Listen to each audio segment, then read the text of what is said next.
Hello students, हम पढ़ रहे थे चैप्टर फर्स्ट। हमारा जो लास्ट टॉपिक था इस चैप्टर में वो रिलेटेड था nutrition, method of nutrition other than photosynthesis या फिर other modes of nutrition in plants.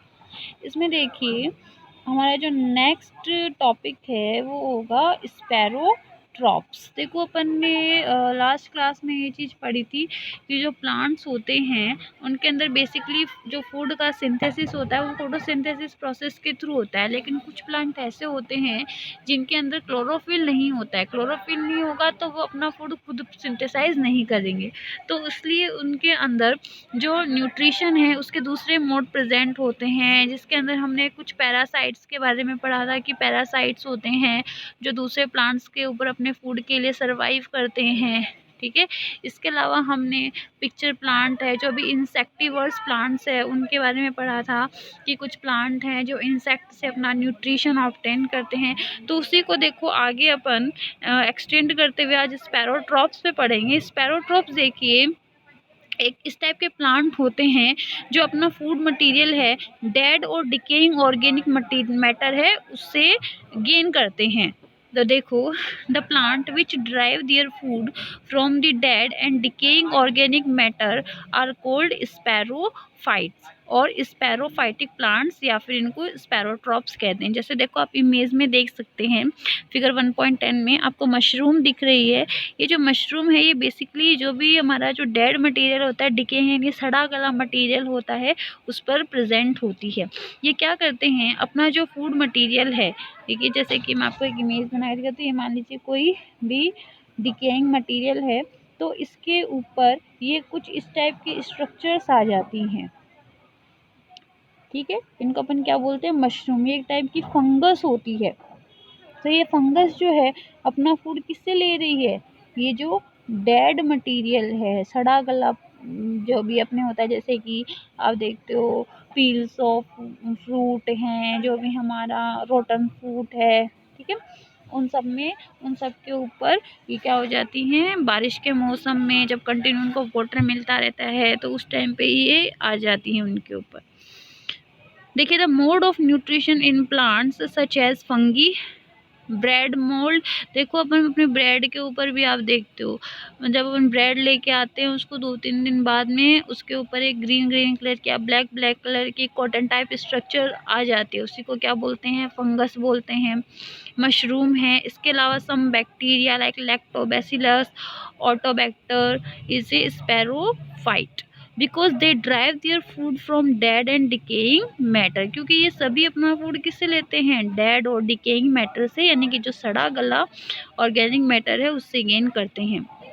Next देखिए saprotroph secrete digestive juice on the dead and decaying matter and convert them into a solution.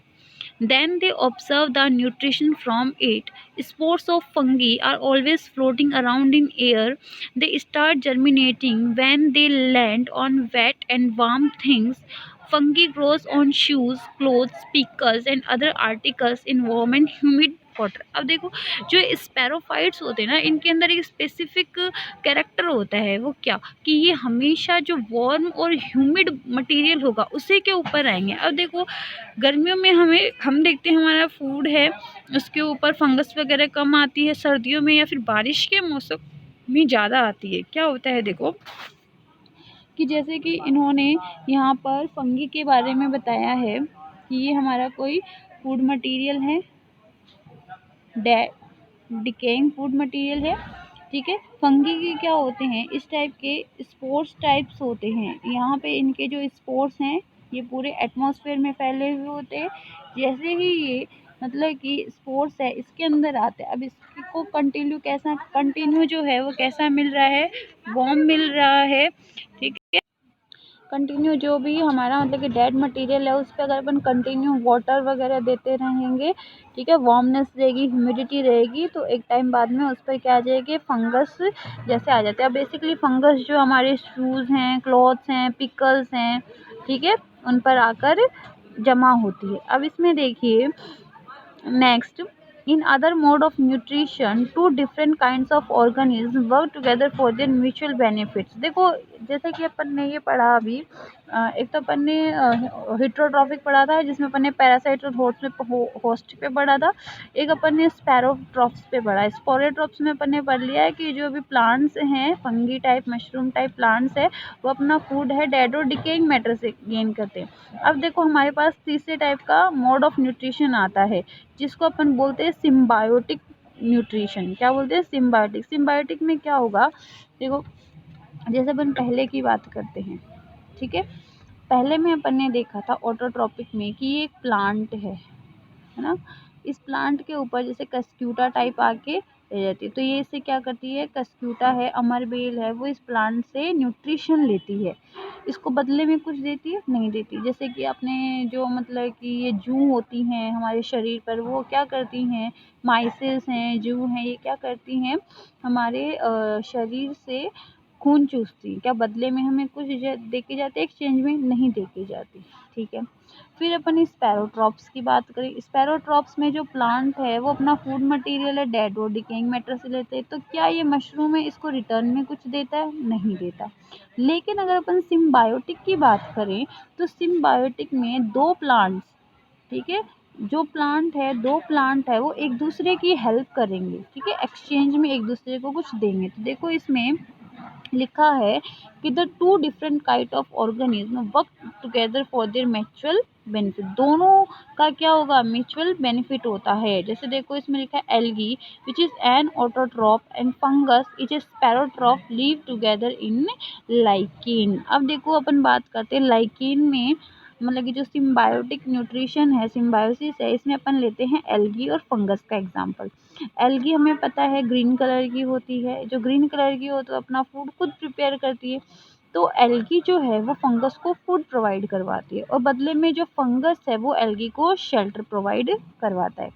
इसके अलावा देखो so in organism is called lichen. तो इस type के जो ऑर्गेनिज्म होते हैं जिनमें एल्गी और फंगस दोनों एक साथ प्रेजेंट होते हैं उनको अपन बोलते हैं लाइकेन्स। तो इसमें देखो A chlorophyll containing Potter which is N algae and A fungus live together. The fungus provides shelter, water, mineral to algae, and in return the algae provides food which is prepared by photosynthesis. Such a mutually benefit relation is called symbiosis। में देखो दोनों को क्या मिल रहा है? Benefit मिल रहा है। Algae को शेल्टर, वाटर, मिनरल्स मिल रहे हैं और फंगस को फूड मिल रहा है, ठीक है। अब देखो इसमें लिखा है lichens are a, do you know में, lichens are a group of plant having composite thallus consisting of an algae and fungus. देखो आप इसमें देख सकते हैं डायग्राम में, ठीक है, आप डायग्राम में लाइकेन को देख सकते हैं। इसके अंदर क्या है? एल्गी और फंगस दोनों मिक्स्ड हैं। इसके अलावा देखो लाइकेन्स आर इंडिकेटर। आपने देखो जो ये पिछली क्लास में आपने एसिड बेस इंडिकेटर पढ़े थे ना, मतलब कि blue litmus paper, red litmus paper, तो वो लिटमस पेपर है वो किससे बनाए जाते हैं? इन्हीं लाइकेन्स से ही फॉर्म किए जाते हैं। अब देखो हमारे पास आता है next topic, how nutrients are replenished in the soil. की जो हमने जैसे भी पढ़ा था कि प्लांट्स हैं सॉइल के अंदर से न्यूट्रिशंस गेन करते हैं, तो सारे न्यूट्रिशंस है वो ऑब्जर्व करने की, भाई देखो अजय मान लीजिए कोई फील्ड है उसमें हमने क्रॉप यील्डिंग करवाई है, तो वो क्रॉप प्लांट्स हैं अपने सारे न्यूट्रिशन कहाँ से ऑब्जर्व करेंगे? रूट्स के थ्रू, सॉइल से करेंगे। तो अगर अपन कंटिन्यू वहाँ पर क्रॉपिंग करवा रहे हैं तो एक टाइम बाद में उस सॉइल के अंदर न्यूट्रिशंस क्या हो जाएंगे? ख़त्म हो जाएंगे, ठीक है। तो अगर अपन फिर नई कोई क्रॉप लगाएंगे तो उसको फिर न्यूट्रिशन कहाँ मिलेगा? उसके प्लांट्स तो क्या हो जाएंगे? डेड हो जाएंगे, सूख जाएंगे। तो इसके लिए प्लांट्स जो रूट है, सॉइल है, उसके अंदर क्या करी जाती है? वापस से न्यूट्रिशंस रिच उसको बनाया जाता है, न्यूट्रिशंस उसमें मिलाए जाते हैं, तो उसी को बोलते हैं रिप्लेनिश्ड। तो देखिए इसमें उसके लिए अपन क्या करते हैं, या तो मैन्योर यूज़ में लेते हैं या फर्टिलाइज़र यूज़ में लेते हैं, या फिर हम क्या करवाते हैं? क्रॉप रोटेशन मेथड यूज़ में लेते हैं। देखिए plant absorb nutrition from the soil, हमें पता है। Therefore the amount of nutrition in the soil goes on decreasing in a forest. These nutrition get naturally replenished by the decaying of dead plants and animals. ये बोल रहे हैं कि जैसे forest की बात करें तो फॉरेस्ट में तो क्या होता है, प्लांट्स के जो भी डेड और डिकेइंग मैटर हैं, एनिमल का है, उनसे वापस नेचुरली वो रिप्लेनिश्ड हो जाती है। But however, on a farm, these nutrients have to be added to the soil in the fertile of in the force of manure in the form of manure and fertilizer. जो हमारे form होते हैं, field होते हैं, खेत होते हैं, उनके अंदर जो रिप्लेनिशमेंट होता है वो मैन्योर और फर्टिलाइजर के थ्रू होता है. If crops and plants are grown year after year, the soil will poorer in such nutrients. जैसे कि nitrogen, phosphorus, potassium, magnesium, calcium are the major nutrients ना. इसमें देखो बताया है कि मेजर न्यूट्रिएंट्स कौन कौन से होते हैं हमारे. Nitrogen, phosphorus, potassium, magnesium, calcium होते हैं. इसके अलावा प्लांट्स को आयरन है, कॉपर, मैग्नीज है, जिंक है, इन सब की भी रिक्वायरमेंट होती है. ठीक है. तो जब हमारे सॉइल के अंदर ये सारी चीज़ें, ये सारे जो कंपाउंड से प्रेजेंट होंगे तो वो हमारी सॉइल कैसी होगी. फर्टिलिटी सॉइल, फर्टाइल सॉइल कहलाएगी. ठीक. तो कंटिन्यू जब प्लांट अपन लगा रहे हैं तो प्लांट क्या करेगा, इन चीज़ों को यूज़ में लेगा तो इनकी क्वांटिटी है वो सॉइल से क्या हो जाएगी, रिड्यूस हो जाएगी. तो जो रिड्यूसनेस है उसको वापस से फुलफिल करने के जो मेथड है उसी को अपन बोलते हैं रिप्लेनिश ऑफ न्यूट्रिएंट्स.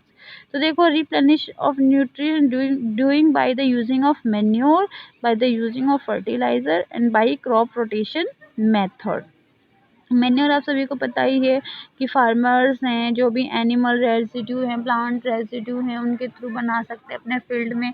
फर्टिलाइजर्स जो होते हैं वो बाई केमिकल्स के थ्रू, इनऑर्गेनिक कंपाउंड्स के थ्रू सिंथेसाइज किए जाते हैं फैक्ट्रीज के अंदर. और एक होता है क्रॉप रोटेशन. क्रॉप रोटेशन होता है कि अगर अपन फील्ड में, जैसे मान लो एक फील्ड है, फॉर्म है, उसमें हमने एक ईयर में वीट की यील्डिंग करवाई है, हमने वीट क्रॉप लगाए हैं, तो नेक्स्ट ईयर हम वहाँ पर कोई भी पल्स लेग्यूमिनेसी जैसे कि पल्स है, ग्राम है, सोयाबीन है, ठीक है, मस्टर्ड है, उसकी करवा देंगे. फिर नेक्स्ट ईयर वापस हम वहाँ पर क्या लगाएंगे, वीट लगाएंगे. फिर वापस कोई बीपी है, ग्राम है, यानी कि अल्टरनेट सीक्वेंस में क्रॉपिंग करवाते हैं तो उसको बोलते हैं अपन क्रॉप रोटेशन.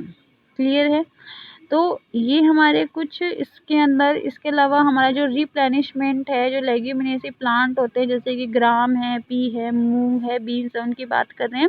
ये क्या करते हैं, ये जो प्लांट हैं ये हमारे मतलब कि क्रॉप की फर्टिलिटी को इंक्रीज करते हैं. अब देखिए कैसे करते हैं कि इन आप फिगर में देख सकते हैं, फिगर 1.13 में, कि ये जो प्लांट्स हैं इनकी जो रूट है उसमें कुछ नोड्स टाइप स्ट्रक्चर प्रेजेंट होते हैं. इन नोड्स में एक बैक्टीरिया प्रेजेंट होता है जिसको अपन बोलते हैं राइजोबियम बैक्टीरिया. ये राइजोबियम बैक्टीरिया क्या करता है, जो एटमॉस्फेयर की नाइट्रोजन है उसको नाइट्रेट में कन्वर्ट करता है. फिर वो नाइट्रेट जो है सॉइल के थ्रू, मतलब कि सॉइल में मिक्स होकर रूट्स के थ्रू प्लांट ऑब्जर्व कर लेते हैं. तो इस टाइप से प्लांट, ये जो प्लांट हैं ये सॉइल को क्या करते हैं, नरिश करने का काम करते हैं. ठीक है. तो इनमें भी देखिए अगर अपन बात करें तो जो राइजोबियम बैक्टीरिया है और ये जो लेग्यूमिनेसी प्लांट हैं इनमें क्या होता है, सिम्बायोसिस प्रेजेंट होता है. तो देखो बच्चों आज के लिए हमारा ये टॉपिक रहा है, यानी कि एक तो हमने इसमें स्पैरोफाइट्स पढ़ा है, दूसरा हमने मतलब कि रिप्लेनिशमेंट पढ़ा है. आई होप आपको समझ में आया होगा. नेक्स्ट क्लास में अपन नेक्स्ट जो मतलब कि नेक्स्ट टॉपिक है उसको डिस्कस करेंगे.